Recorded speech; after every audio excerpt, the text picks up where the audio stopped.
Marvel மூவிஸில் mat Titan Thanos அப்படின்ற character நடிச்ச actor George பாலின் ரீசெண்டாக ஹாப்பி சேட் கன்ஃபியூஸ்ட் பாட்காஸ்ட் கொடுத்த ஒரு இன்டர்வியூவில் தேனோஸ்ங்கிற அந்த ரோலில் திரும்பவும் அவெஞ்சர்ஸ் டூம்ஸ்டே மூவியில் சீக்ரெட் வார்ஸ் மூவியில் நடிப்பீங்களா அப்படின்னு கேட்டிருக்காங்க. அதுக்கு அவர் என்ன சொல்லியிருக்காரு அப்படின்னா, if I get a call from London I would definitely say I would be there the very next day அப்படின்ற மாதிரி சொல்லியிருக்காரு. அது எதுக்கு ஸ்பெசிஃபிக்காக லண்டனை பாயிண்ட் பண்ணியிருக்காருன்னு நீங்கள் கேட்கலாம். பிகாஸ் அங்கே தான் இப்போ ஷூட்டிங் போயிட்டுருக்கு.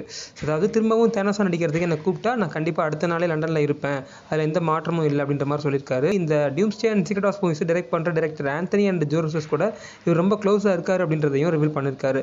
So I was talking to Russos probably 4 to 6 times a week அப்படின்ற மாதிரி சொல்லியிருக்காரு. ஒரு வாரத்துக்கு 4-6 தடவை இவர் ஆந்தனி அண்ட் ஜோ ரூசோஸ் கூட பேசுகிறார் அப்படின்னா கண்டிப்பாக அவங்க ரெண்டு பேரும் இந்த மூவியோட பிளாட் பாயிண்ட்ஸை விட்டு ஷேர் பண்ணாமல் இருந்திருக்க மாட்டாங்க. அதுவும் ஒரு காரணத்துக்காக இருக்கலாம். மேபி ஒரு திரும்பவும் தேனோஸாக ரீப்ளேஸ் பண்ண வைக்கிறதுக்காக கூட சொல்லியிருக்கலாம். அதையும் தாண்டி இந்த மூவியில் டாக்டர்மா நடிக்க போகிற ராபர்ட் டவுனி ஜூனியர் கூடவும் so I would talk to Downey probably 4 to 6 times a year அப்படின்ற மாதிரியும் சொல்லியிருக்காரு. ஸோ இன்னும் இதை தாண்டி இந்த மூவியோட பிளாட் பாயிண்ட்டை பற்றி என்ன சொன்னார் அப்படின்னா, so they are going to come with something really fun. I don't know what they are going to do, but whatever they do they will be interesting and they are going to do very very well அப்படின்ற மாதிரி ரொம்ப for ஷூராக பேசியிருக்காரு. அப்போ something இந்த மூவியை பற்றி ஏதோ தெரிஞ்சிருக்கு.